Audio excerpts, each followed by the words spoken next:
Yo, nephew, hand me that Barstool. You know what it is, and for what it's worth. You can catch me on the best corner 21st. Prime time, shine time, always in the game, never ever on the sideline. You know what it is, and for what it's worth. You can catch me on the best corner 21st. Prime time, shine time, always in the game, never ever on the sideline. Welcome to 21st in Prime. I can't wait to unveil the show today. Unbelievable, big fella. It's going to be an amazing show. By the way, swipe up at 21st in Prime, or on Spotify or Apple, but also you can also subscribe to us on our YouTube channel. You can check out the videos and see what we're doing there. But we get an opportunity to unveil a new segment today. What is it? Well, you get to go bump and run. One-on-one? Bump and run, man-to-man with not Jerry Rice. It ain't 21 no more? It ain't 2-on-1? No. This is one-on-one. It's just me. With another ball player. Yeah. It's just not a football player. His name is Phil Mickelson. So you're going to talk to Phil Mickelson today. This is going to be a good one. That's going to be good. And then also, and it's I want to say it's the good Bieber, if you would. Shane Bieber is going to join us, Cy Young Award winner. And you know we're still trying to get Justin, too, and you're going to say that. Well, I mean, no, the good Bieber, because, wait a minute, are we not going to talk to Justin about the life? Justin saved now. Okay. I'm just saying. I'm just saying. We're talking about people. I didn't talk about it. All I said was You said the good people. The good Bieber. That's just like if we was doing Barry, you say, hey, man, we're going to deal with the best Sanders. And I'm offended. I'm at home like, what do you mean the best Sanders? The good Sanders. What about Colonel? Who are you talking about? No, that is true. That is true. There's nothing like, now with chicken, by the way. See, I love chicken. Well, you do too. So true. But I love chicken so much. And I hate when black folks try to act like they don't like chicken. Yeah. Or watermelon. I don't like that. Okay. But I could eat chicken 3 different days a week. Now, the difference being Popeyes is different than KFC. True. You know what I'm saying? And then don't forget Bojangles. Well, there's that. But then now I'm kind of getting turned on to this Cane's since I've been coming out to Texas. Cane's, whatever the heck they're doing at Cane's. Ain't no joke. But anyway, let's get into the show. And have you ever made $50 million in one season? I wish I would. Have you ever turned down $50 million Never. in a season? I couldn't fathom it. For one season. Couldn't fathom it. James Harden. That's right. James Harden. Talk about it. He has reportedly turned down 2 years, $100 million, because he's looking at exploring his options. His options that is being reported is he's really looking at the Nets. So he's turning down 2 years. I think it's over $100 million. Yes, it is. For the Rockets because he wants to go to the Nets. Or someplace. Parts unknown. Okay, let's put this in perspective. Okay. His shoe contract is very excessive. When I say excessive, I believe over a couple $100 million. Yes, it is. He's already earned well over a couple $100 probably in the basketball. Oh, no, he's probably arena. 3 or 4. No, I'm just saying. Yeah. I haven't looked at the numbers. I'm just thinking aloud. I'm just So when you get to a certain level of money becomes money. I know that's hard to fathom for some people, but when you get to a certain level, money is money. It's not about how much, it's really how much you padding your landing with. He's thinking about landing. What I mean, thinking about the end. He could probably see the end and say, I got to win. I can't be just known as the scoring champion, the guy who gets buckets, the guy that no one could deal with one-on-one. I got to win so I could go down in history, because the historical ball players that we adore, they got rings. They got rings. Speaking of that, and again, now let's call this fantasy basketball, because it hadn't happened yet. He goes into Jersey. He gets with the Kyrie fella that you've been talking about. I don't like that. And then I don't like that. I don't like those two together. It's a 3 though, because none of them matter. No. Forget the that. big man. KD getting his. That's what I'm saying. KD ain't even in this conversation. Every conversation I've heard about this matter, KD is excluded. The problem is with Kyrie and the shooter. The shooter. He's the shooter. That's what I'm saying. That's why I call it shooter. That's going to be the problem. I mean, like, could they cohabitate? Now, if he and Chris Paul couldn't, he and Russell didn't, what makes you think he and Kyrie can? But did he and Russell not? They didn't get it done. Well, no. There's a difference between to me getting it done, and then the other part of that being that they got no chance of winning. You said something yesterday. Said that guy. What I heard you say basically said any team, and you didn't say it this way, but I'm gonna say it, and you can clean this up one way or another. Any team that Harden plays for with the way Harden plays ball is never gonna win a championship. No, too ball heavy. Too commands the ball too much. Unless you have pure shooters around him, just spotted up. Unless you have everybody, the Golden State Twins, unless you have those guys around the threes, it's not going to work. He's too ball heavy, if that's the correct term. It makes sense to me. I just wanted to make sure. Cannot see he and Kyrie. You mentioned Chris Paul just a minute ago. Love him. Report has it that he's going to Siberia to play for the Siberian You need to Suns. stop, dog. It's the Phoenix Suns. He's never going to be heard from again. The Phoenix Suns did really well in the bubble this past year. They did really, really well. They can play. Wait a minute. But to your point, you don't think he's going to win it all, and you, like me, you want to see Chris Paul win because he's a great guy. He's when you think, because I look at Charles, and every time I watch Shaq. Charles Barkley. And again, Shaq was no greater player than Charles Barkley. Charles Barkley is one of the greatest. They're different positions. I don't know about that. I'm just saying. I love Charles. Charles gave me my first $200 when we was at the club back in the day. I was still at Florida State.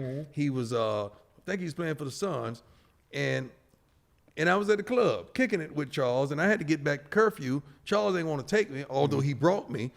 He just reached in the pocket, gave me a couple $100 to take a taxi at the time. There were no Ubers those days, to get back to the hotel. It blew my mind because the taxi ride was number $10, but he broke me off, and I loved it. Since then, I want to get to that point where you gonna sit up there and do the Charles and Shaq thing. Let me tell you what I'm gonna do the Charles and Shaq thing.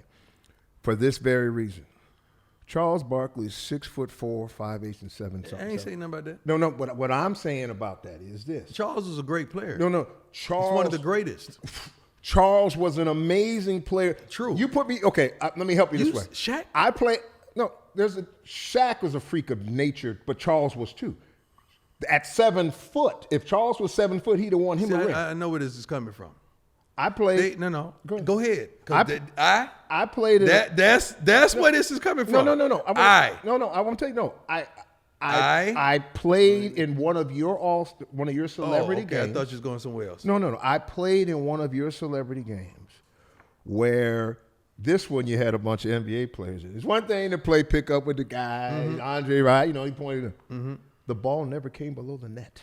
No. The ball never came below. When the ball bounced, it never came below the net. That same celebrity game, I saw Magic take 4 dribbles, and he went the length of the court. Yes. In 4 dribbles. Yes. Blew my mind. Yes. I thought you was going with the eye because you were a smaller center. No. But you still handled your business. So you've had an affection for the small man. No, I just, when you think about the NBA and how long, and it was long back then too. Kareem and Artis Gilmore, there was a lot taller guys actually back then. Now the bigs are starting to come back now. But the point of it is for what he was able to do, averaging what he averaged, rebounding and scoring at 6'4" and some change. That's why I give him. But my point there, but you can't put him with Shaq. But my point still is that there's a hole there. Danny Marino, one of the greatest quarterbacks of all time. True. There is that hole there, and something tells me. There's a hole with who? With Dan Marino and a ring. So there's a hole in your mind or a hole in Danny's mind? Oh, I've heard him say that that's the one thing that's escaped him. But he's still done what he's done. No. Yeah, he's still great. No, but see, there's a piece of hardware that every man that has played this, because what happens every time something comes up, Shaq is just quickly withdraw. They should just push the button, Shaq, and Charles got to kind of shut up. He don't have to shut up. About the rings. Yes. Okay. So that demon, and my point is, and we'll go to break here. My point is that I just would hate to see Chris Paul put himself in that position to where. You think he put himself there, though? You think he woke up and say, you know what? Let me just go to Phoenix. Yeah, I do. Let me just go to. So you're saying nobody else. Oklahoma.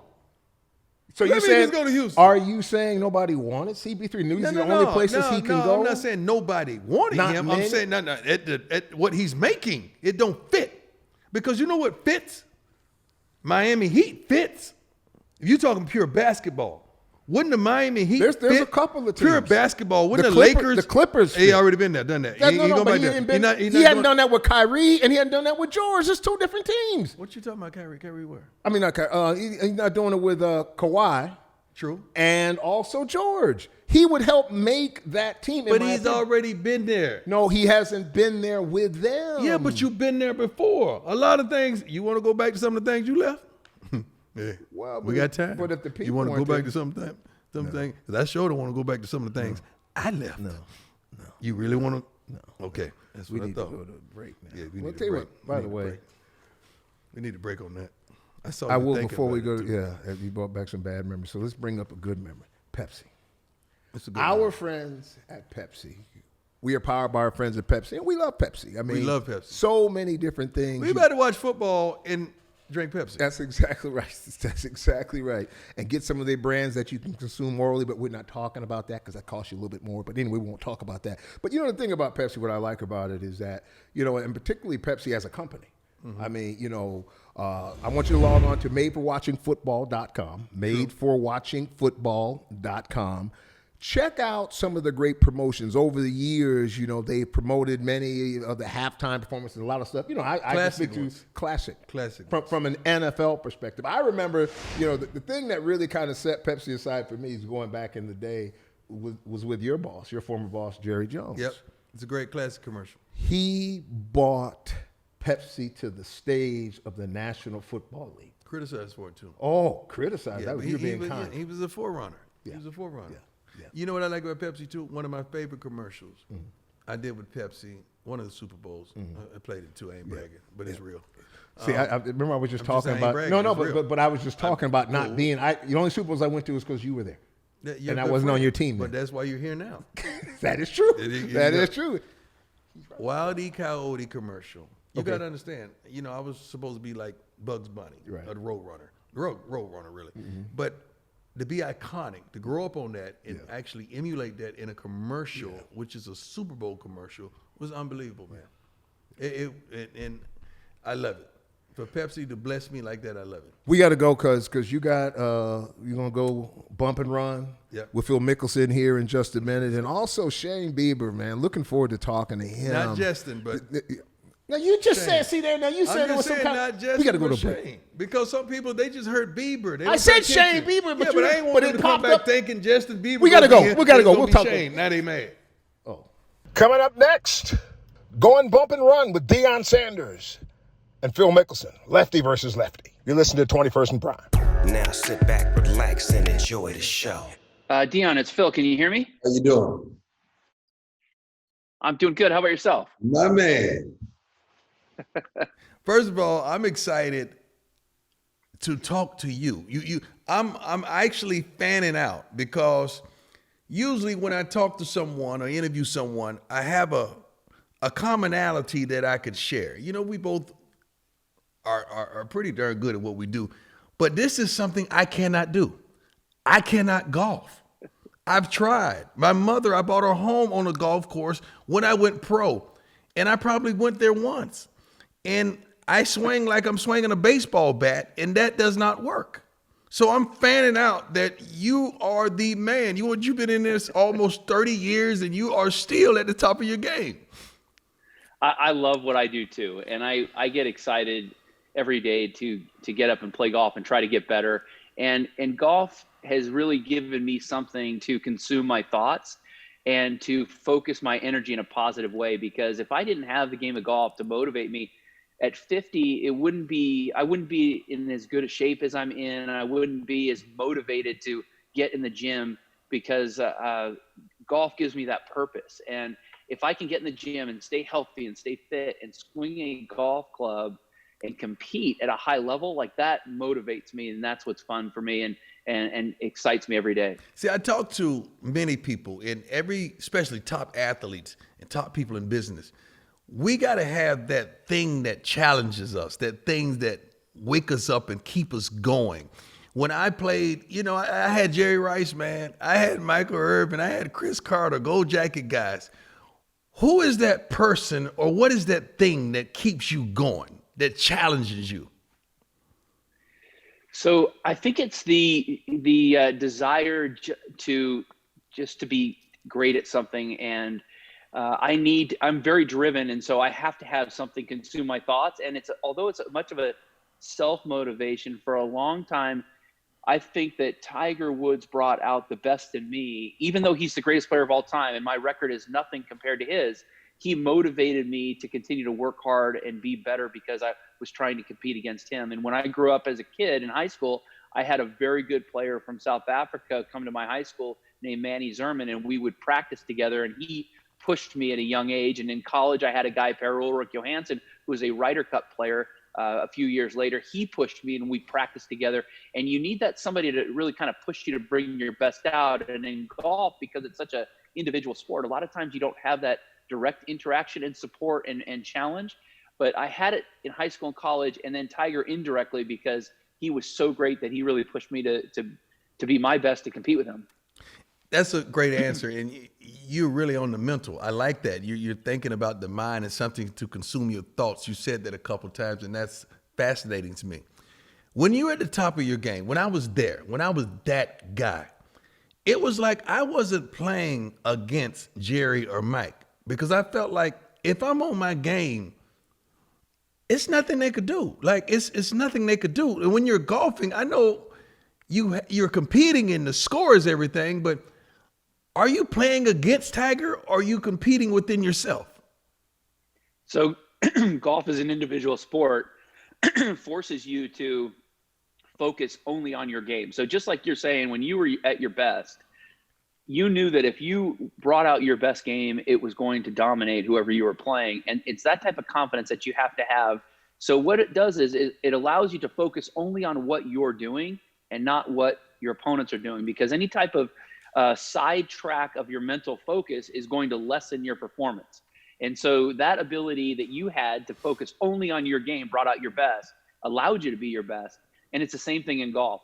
I have to block out what my opponents are doing and be able to focus only on what I'm doing and shoot the lowest score I can, and trust and believe that if I shoot my lowest score, it's going to be everybody else's lowest score.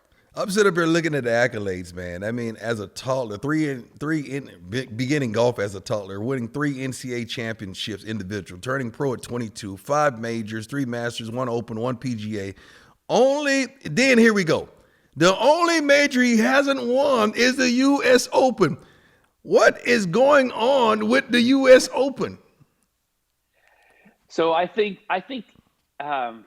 even to win any great championship, and the U.S. Open is our toughest championship, I think, to win, you need not only skill, but you also need a little bit of luck.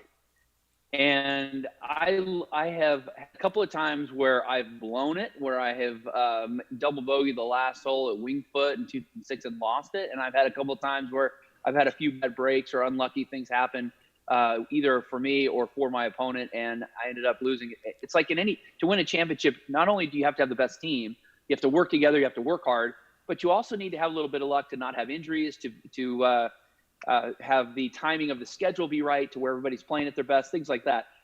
And the U.S. Open, I finished second 6 times. Right. There's really only once or twice that I can say that was absolutely my fault. I totally blew it, and look back and really, wish I had a mulligan or a do-over. And one was the Winged Foot in 2006. That was for sure. And the other one was at Shinnecock in 2004, because I could have won that one and should have. See, I'm the kind of guy, if I've had a bad game, I don't say nothing to me in the car on the way home. I don't talk to me. Just let me get it out. How are you after the U.S. Open? I mean, 6 times runner-up. How can we deal with you on the way home? What kind of guy are you then? Somber. Like I'm kind of quiet. I'm very internal, much like you are, and I am. Just give me my space. I'll be fine in a few days, and that's kind of it. And I remember in 2006, that was a tough loss, and my daughter said, "Well, second's still good, Daddy, and how about a piece of pizza?"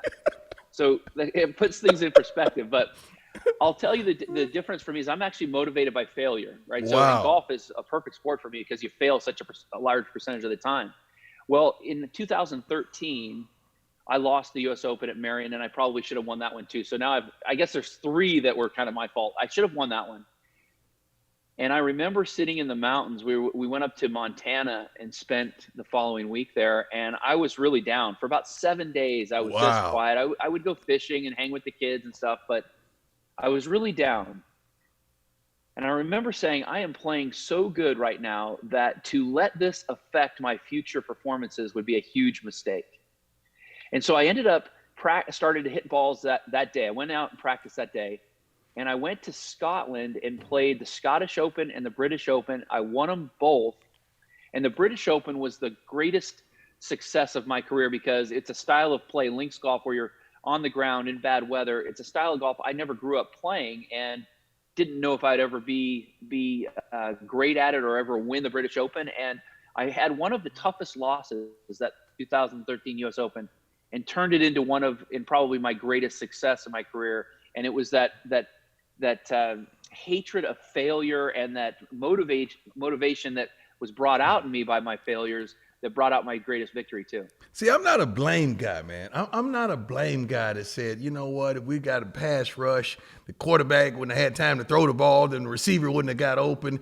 And you don't seem to be a blame guy either. You seem like a guy that takes the responsibility. If you lost, you lost. Like you said several times, it was my fault.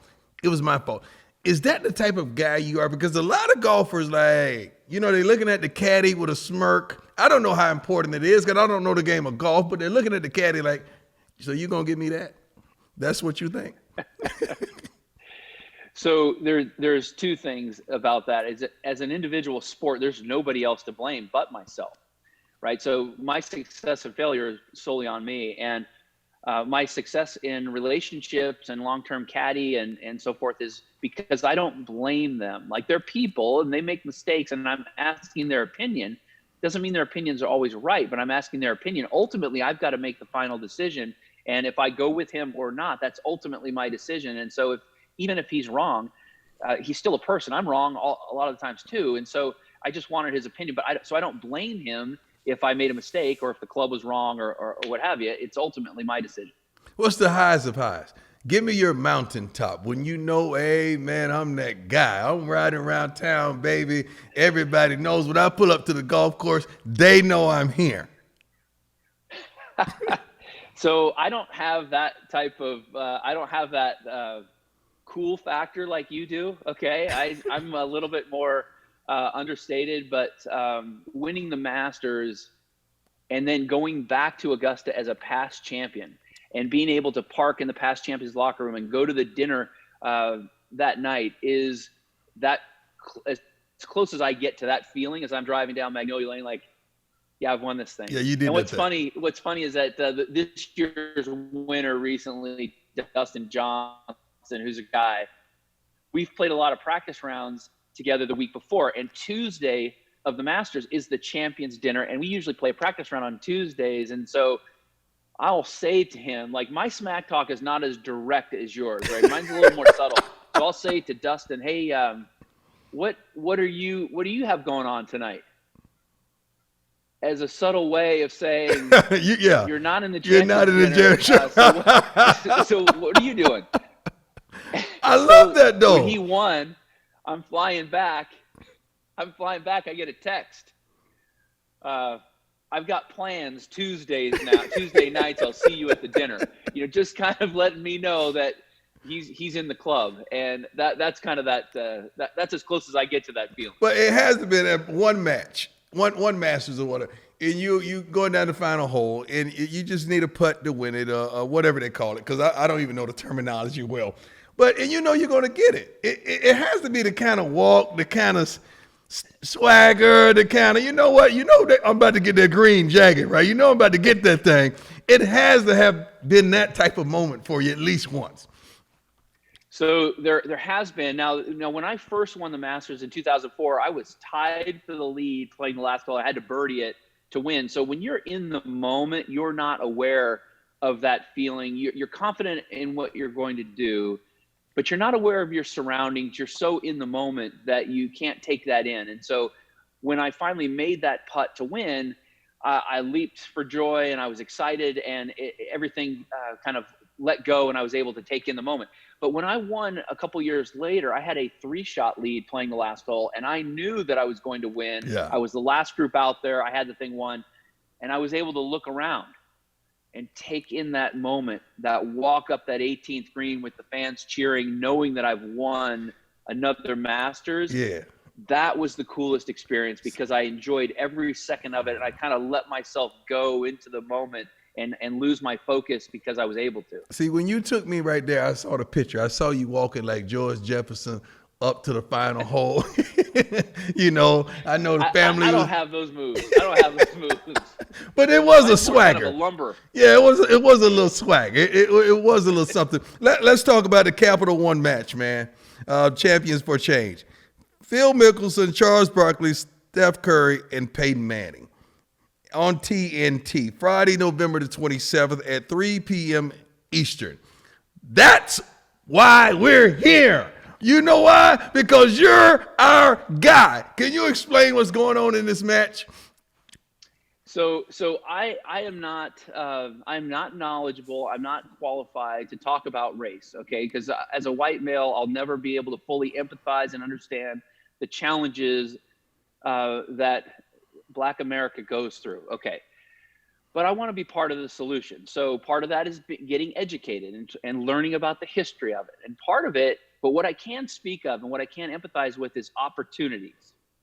Because when I was young and 8 years old, I had a gift and a passion for the game of golf. Like I loved it, but I didn't have the opportunity necessarily to go play, practice, and kind of perfect my craft.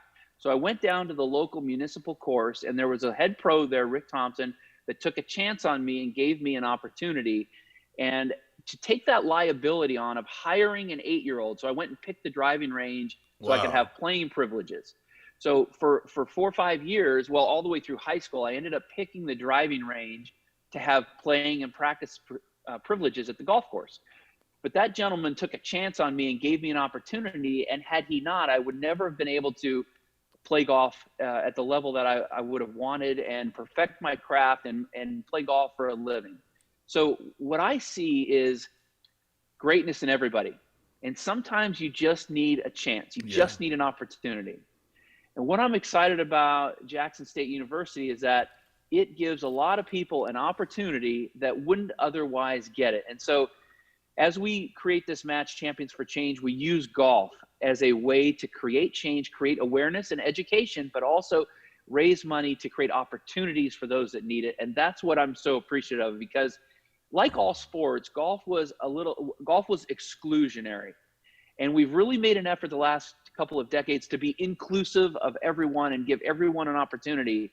And it's such a great game and an opportunity to bring people together. So whether you play professionally or not, it's a great social game at this time when we can do it with social distancing and be able to do it safely.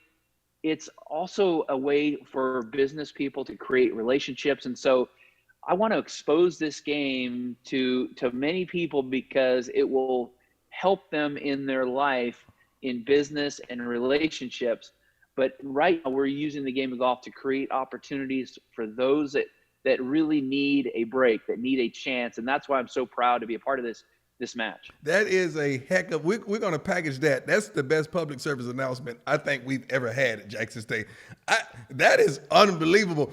I cannot play golf, but I want to know what I can do to help you win, because I know Charles. I've been knowing Charles for a while.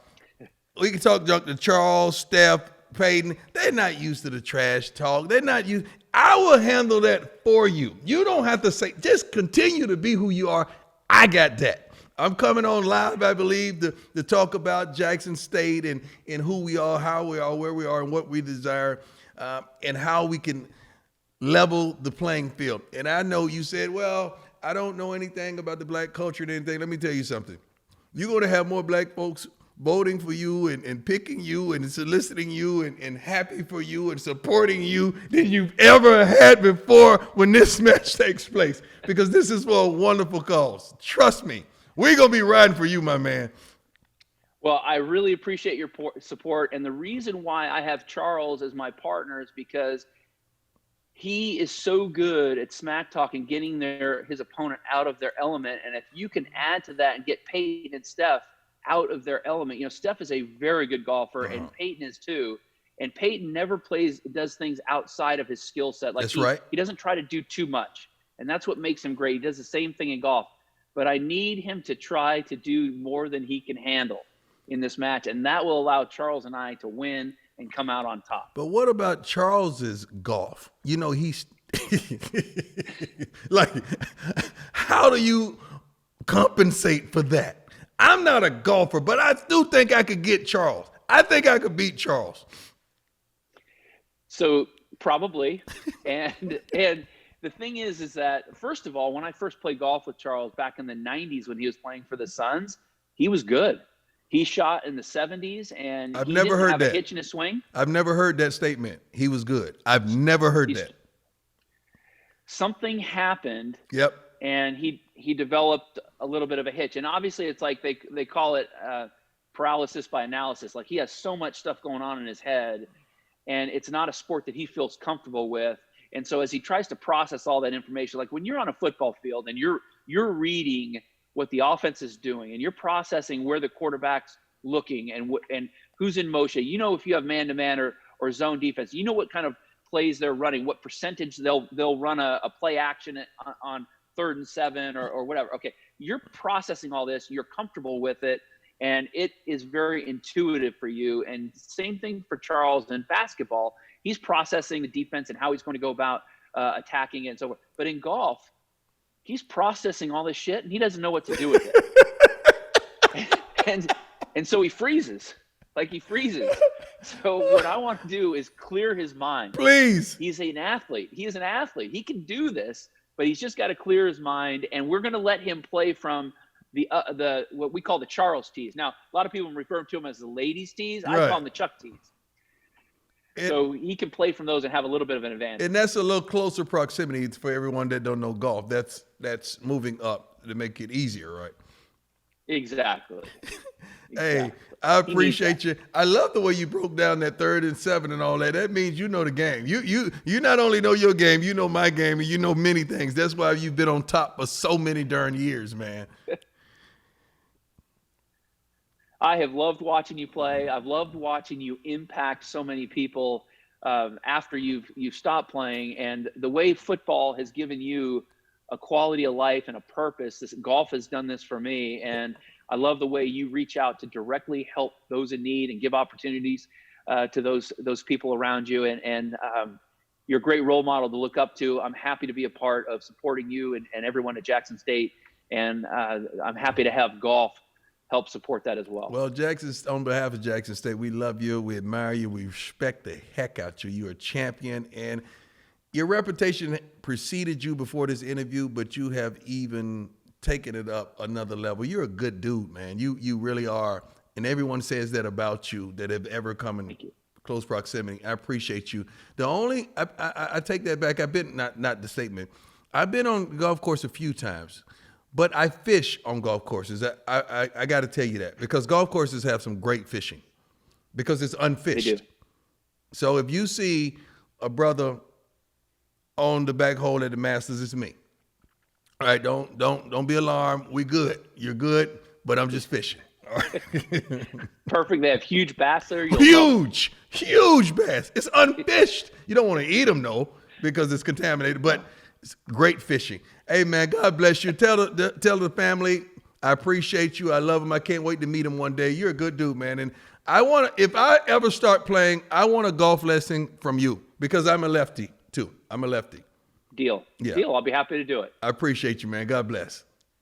Thanks for having me on. Thank you. One of a kind, prime time is to go. Deion, I've been rocking Mack Weldon, by the way, for over a decade or something close to that, and first of all, you get so many emails. Right now, I'm getting like 20 bazillion email a day, all talking about Cyber Monday, Cyber Monday. But this is a Cyber Monday deal you want to pay attention to. It starts with this.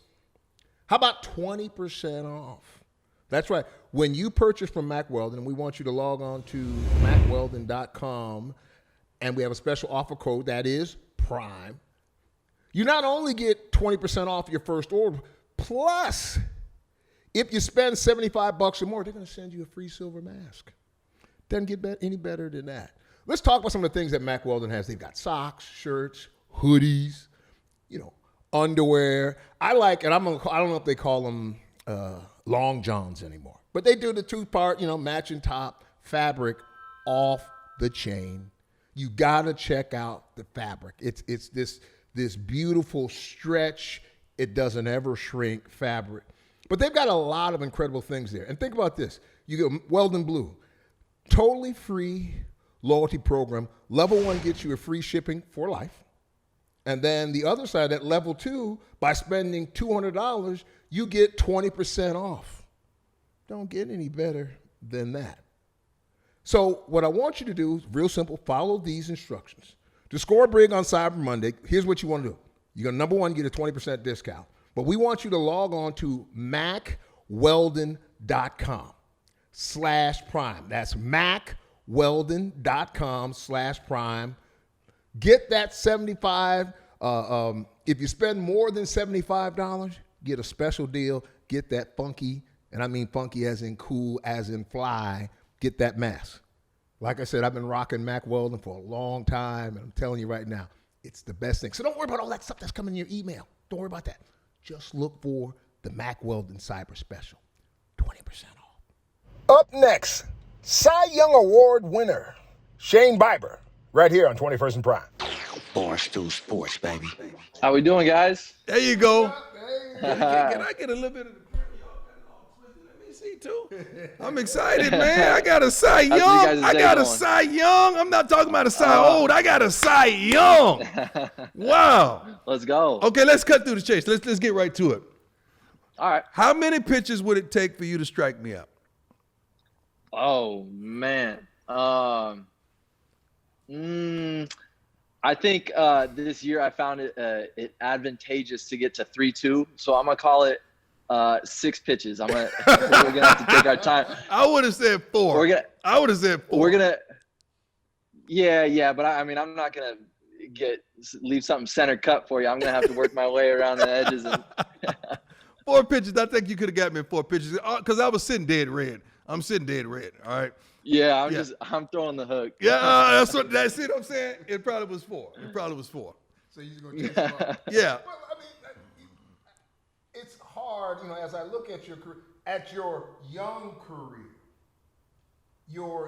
career, has this kind of taken you back a little bit that you've had so much success, MVP of the All-Star game, and then now Cy Young? That's a whole lot early. Yeah, no doubt. It's happening quick, a lot quicker than I expected. And if you would have, I talked to a couple of people this past week, like if you would have told me that all this was coming for me 5 years ago when I was back in college and preparing for the draft and hoping to get drafted, I would have called your bluff right then and there. But obviously, this is something that you work for and it's been a goal of mine for a long, long time to just, get to the big leagues. And then after that, it's like playing with house money. And obviously you want to continue to grow and get better and better. But to have this time over the last week or so to reflect on the things that have come to me in my young career, as you've said, over the past 2.5 years, it's been extremely special. And it's something that I'm definitely enjoying the hell out of. Okay, let's rank them. The call from the draft, that you're in the draft, and where you're going, the call that you're going to the All-Star game, and the call that's the Cy Young. Yeah, shoot, they're all pretty special stories, to be honest. Because when I was getting drafted, I played my college ball at UC Santa Barbara. We're in the Super Regionals, about to head to Omaha, and we're in Louisville. And I got the call on the practice field. I was supposed to start the next day, and we still had college finals going on. Wow. UCSB's in the quarter system, so it was taking a long time to get all that done. So we had proctors fly out to Louisville. We took our test there. Oh, you weren't thinking about that test. You weren't thinking about that test. Man, stop. You weren't thinking about that darn test. wasn't too much of a distraction, but for the story's sake. Okay. But it sounded good. It sounded good. You know? It was compelling. And so I got that call, and that was extremely special and emotional to go in. I ended up going in the 4th round. But I'd say, actually, honestly, the All-Star game call was my favorite story because I was a late addition, and we're in Cincinnati. And, I mean, again, there was a ton of shit going on. And Tito calls me. We have an off day in Cincinnati. Not much to do there, so I think I was in the hotel room anyways. And he calls me. He says, "Hey, come up to my room." I thought I was like, my heart starts racing. You know, I was like, what did I do? And he likes to mess with me and the rest of his guys too. So calls me up, big ass suite. I walk in there and he goes, "Sit down. I want to talk to you about something." All real stern and shit. And then he starts to crack a smile and he tells me, "Hey, I just got a call. You were added to the All-Star game roster in place of," I can't remember who it was. But I didn't care. I was ready to go. And then next thing you know, the wheels start turning. I'm like, oh man, I got to get a suit. I got to go do this and this and this. I'm starting the next day in Cincinnati right before the break. And so like that morning, all they had was a Saks on 5th, and walked in there and got fitted for a suit the morning of my start. It was a day game too. So I went in at like 8, 9 a.m. And then went and pitched. And then obviously the All-Star game happened the way it happened. So that's probably one of my favorite stories. Which is, was it a blessing or a curse to be named Bieber? Oh, dude, the verdict is still out. No, you know what's great? When did he burst onto the scene when I was in middle school? I think he's a little older than me. Yeah, but he got in all the trouble while you were pitching. Right, exactly. So I get that first conversation with one of my friends. She's like, "Do you know who Justin Bieber is? Are you related?" And I'm like, "Who's that?" No. And she goes, "Go look him up." So that day I go, we didn't have a laptop, but like desktop right then. And I look up Justin Bieber, and he's like serenading Rihanna on YouTube or something. And it was really good. And he's like 12 years old or something. I'm like, oh shit, this is going to be a big deal. So I guess ever since then, at least people are pronouncing the last name right. They used to say Bieber, and now they get it right and say Bieber. No, I guess it's definitely a blessing. I enjoy it. I enjoy the hell out of it. And for a while there, I was messing with a lot of people. They still believed that we were related. So I had my fun with it. Man, the thing I love about the big leagues, contrary to football, they take care of you, man. Like the travel, the clubhouse guys. You know, I used to request Yoo-Hoos and honey buns, you know, in my locker, whichever road. I mean, they take care of you, and it was just different. I remember inviting one of my football guys in the locker room after a baseball game, and he's like, "Dude, they drinking in here, man?" I said, "Yeah, dog. You know, after the game, everything's everything. You know, you already played. You do whatever you want. You do whatever you want." So we go back to the hotel room. He's like, "Dude, you got a suite by yourself?" I say, "Dude, that's how they get down." And you had to keep explaining how good it is to be an MLB player, man. It's unbelievable. Has anything increased or anything different that you've been told from back in the day? Yeah. So I was gonna say, no red carpets for me yet, but obviously they're rolling out the red carpet for Prime. Well, spring training, we got a big check in spring training, like a player's check. It was unbelievable.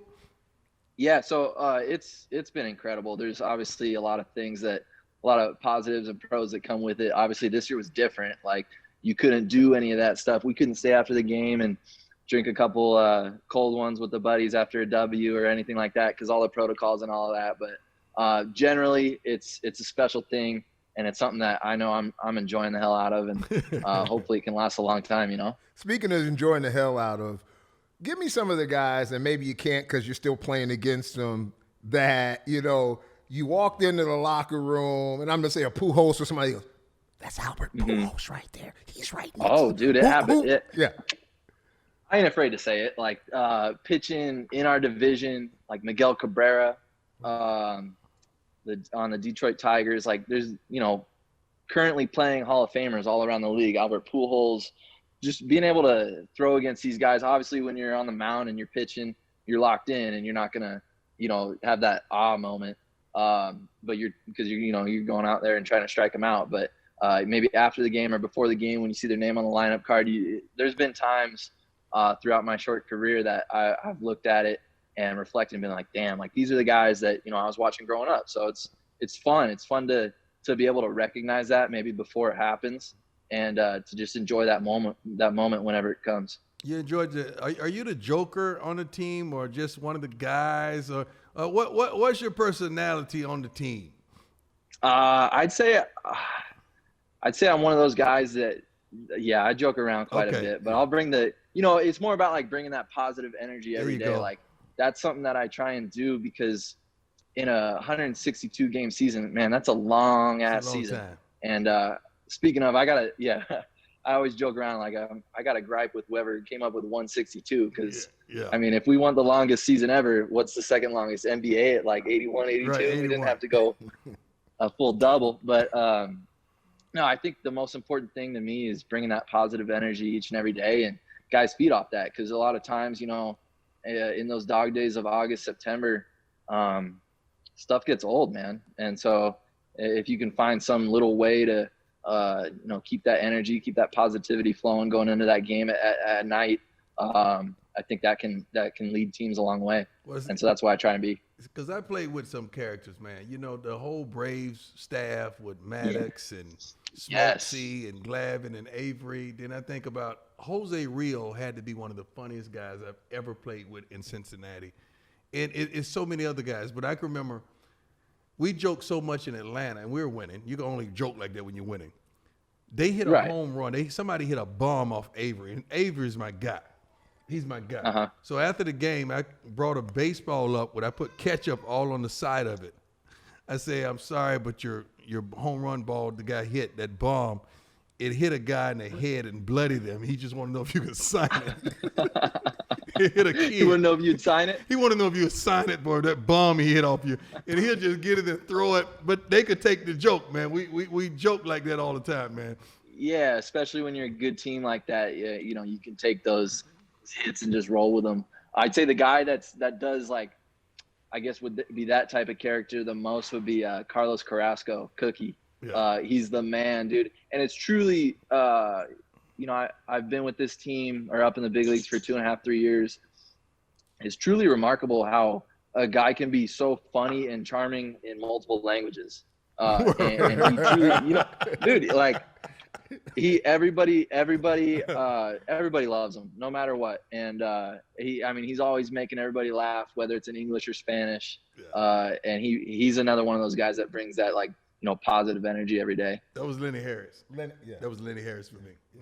Is your because you're a very affable guy, is your pitching style excuse me, the same as your personality? Or do you go into character when you do your thing?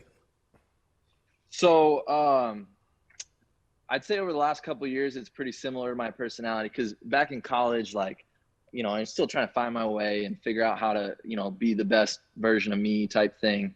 And I like transformed into just an ass on my start days. And that wasn't any fun, you know, like that works for some people and it worked for me at the time. But I hated, like, just not being that personable, that not being, I guess, that good of a teammate every 5 days or whatever it may have been. So over the past few years, especially when you start throwing every 5 days and you're playing 162, it just started getting exhausting to have that transformation. Obviously, you lock in and you're a little bit less of your outgoing self.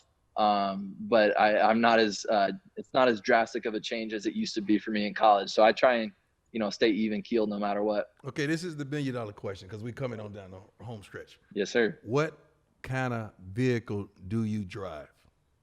Oh, right now, currently, I'm actually driving. I just got back from Best Buy, so we moved into this house like this morning. And that's why I'm doing this standing up because we don't have any furniture. Yeah, but I see the pool. I see the pool. That's a great location shot. And it's not close to me, so there's plenty of room. Well, that's why I'm doing it. That's why I'm doing it outside, not inside where all the boxes. No, but the location shot, you picked the good one. That's a good one. That's the way to let us know you balling. That's California. You balling. That's California sky somewhere. Yeah, you looking real good, baby. Yes, sir. Yes, sir. So right now, though, I'm driving that truck from the All-Star game. See, that's all I need. You're a good guy. A truck? Yeah. That's it. All I drive is trucks. When a guy drives a truck, Jamie, all I drive is truck. No. I mean for him, he's 25. No, but that's He's 25. That's a hard worker. No. That's a guy that's determined. No. That's a guy that's a hard hat guy. If that's not the okay, so I drive the truck right now, and then when I was in Cleveland last year, I was driving C63 AMG. So I guess that's the 25-year-old. But for him, so we're clear. So we are clear, Shane. So we're clear. At 25, there was 8. Matter of fact, the other house he lived at when he was 25 or somewhere like that, there was a 20,000 square foot garage.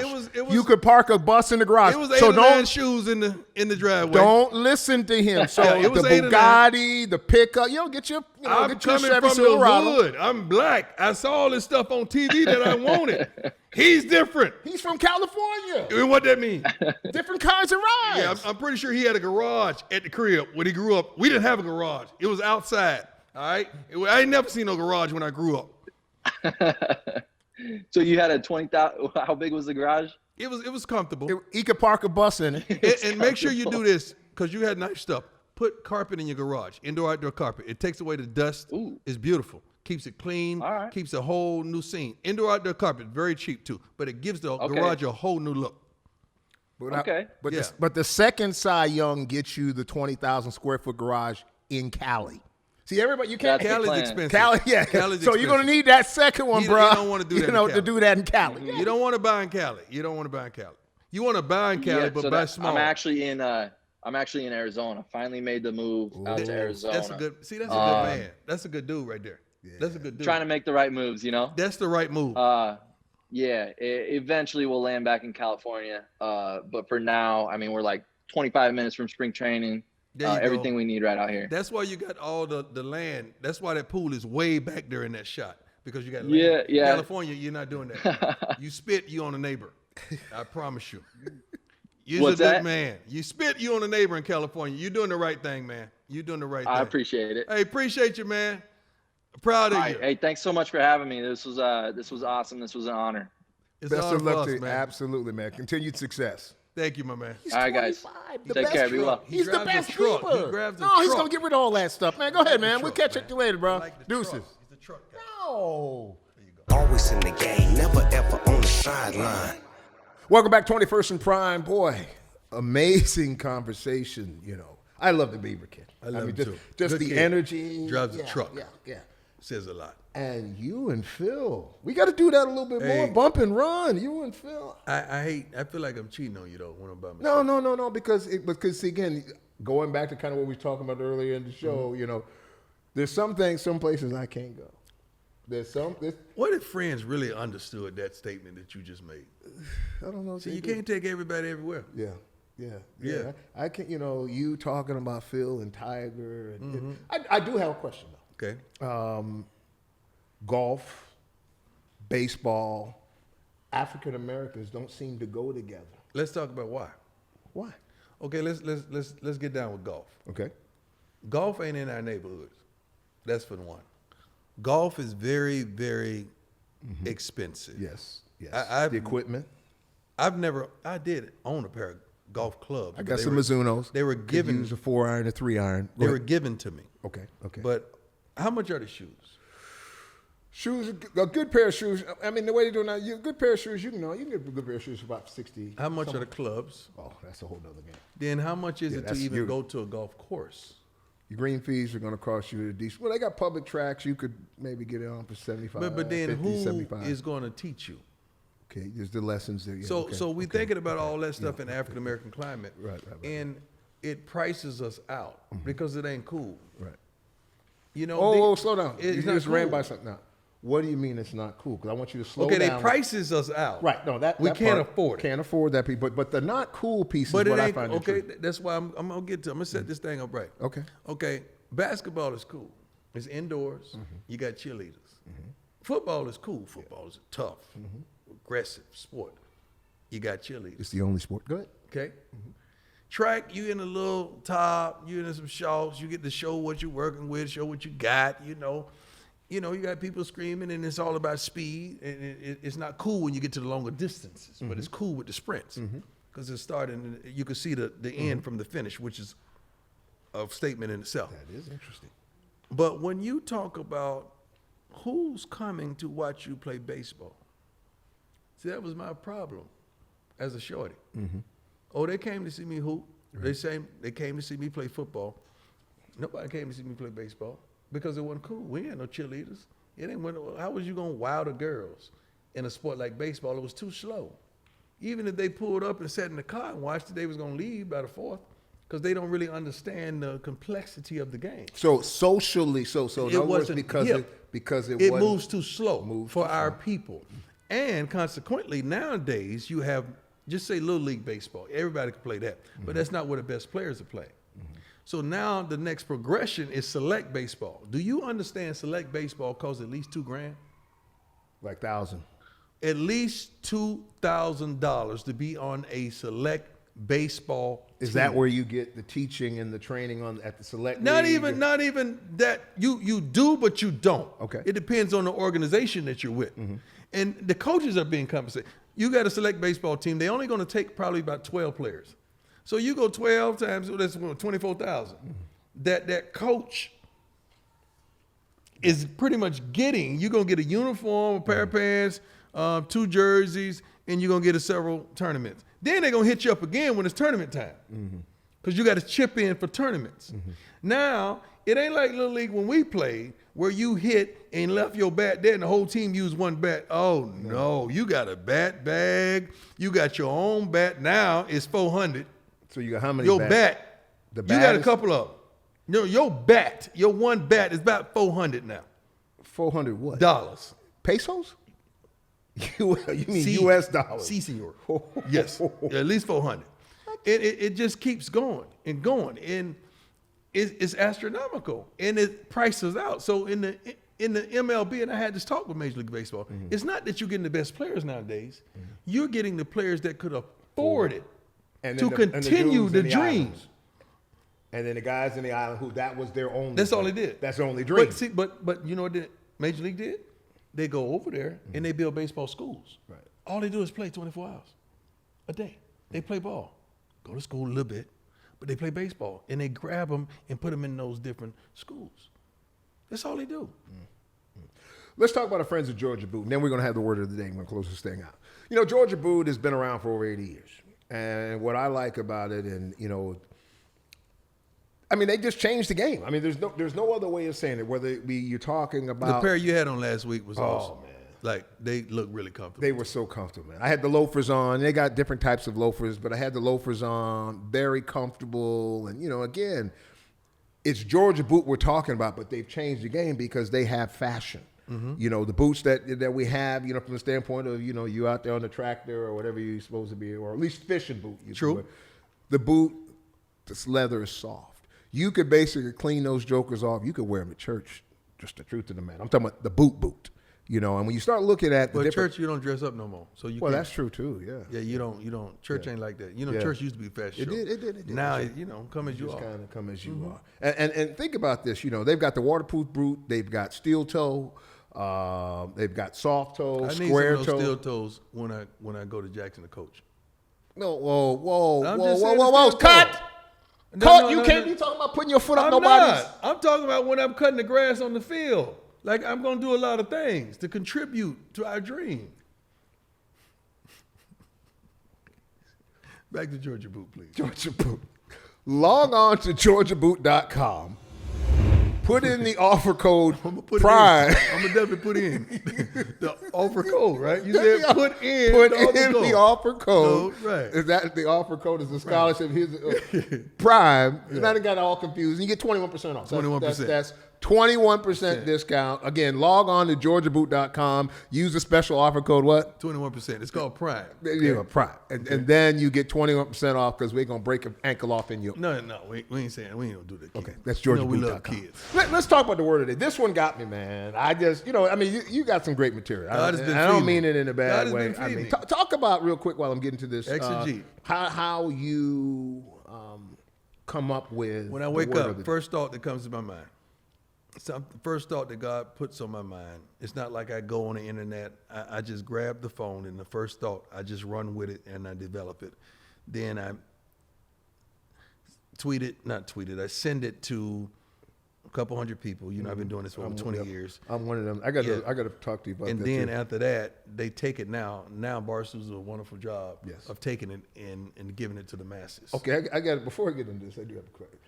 You do create a problem with the word of the day. And as a matter of fact, there are couples here. Matter of fact, a lot of people. I know where you're going. And so, and this is a paradox, and this is for our folks in the studio too.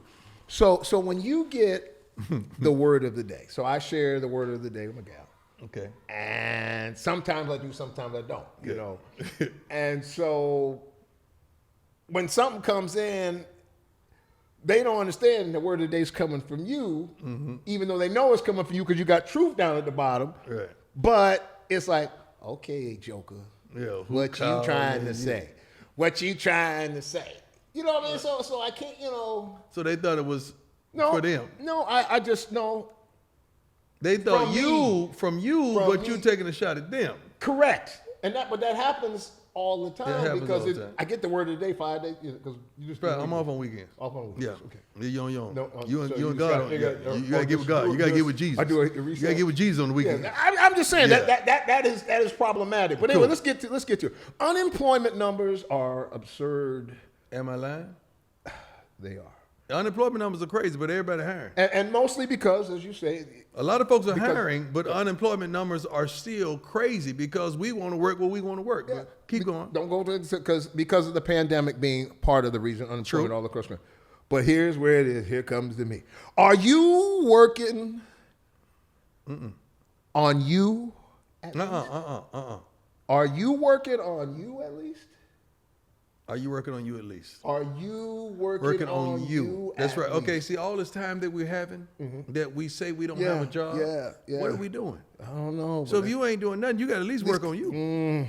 At least work on you. Look in that mirror and say, you know what, I got to better that person that I see. Next line, please. If you're not working, period, I'm praying for you. I'm praying for you. Like something wrong with you.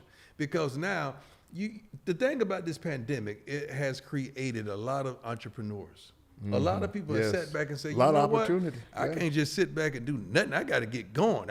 It's so many ways to make money. It's so many ways to go get it. It's so many ways to come up. And this pandemic has pretty much boxed some folks in a corner where they said, I got to figure this thing out. And they have. I want to reread that because it ties to this so it flows together. If you're not working, period, I'm praying for you. I'm praying you find the time to invest in you. You got to. Being the best you that's possible. Yeah. You got to be the best you. Don't be the second best of nothing. But if I ain't going to do nothing, I got to be the best me that I could possibly be on a daily basis. Here's what's so strong about that. And then the truth of it is as you say that because it sounds easy, but the following statement, that's a job in and of itself. That's a job in itself. Because we oftentimes don't identify with our problems. I can see everything wrong with you. But I can't see nothing wrong with me. You know, I can see everything was wrong with you. Okay, I don't like your shoes.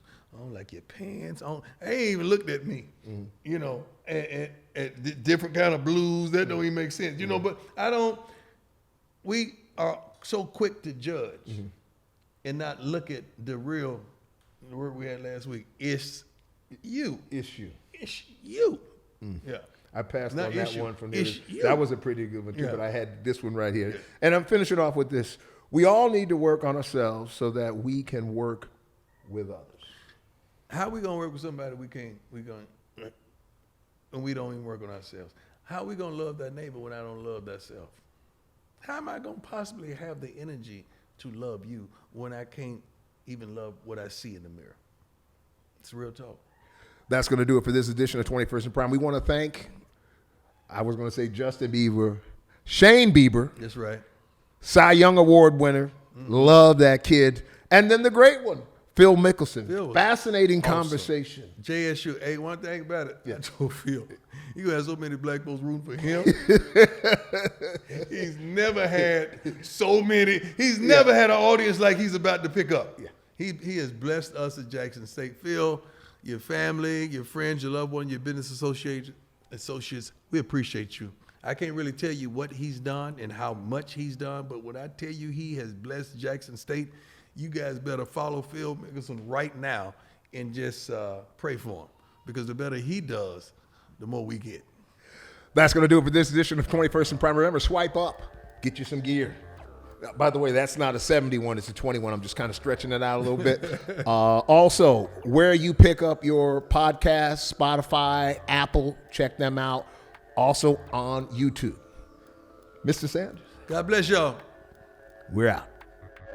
You know what it is, and for what it's worth, you can catch me on the best corner 21st. Prime time, shine time, always in the game, never ever on the sideline. You know what it is, and for what it's worth, you can catch me on the best corner 21st. Prime time, shine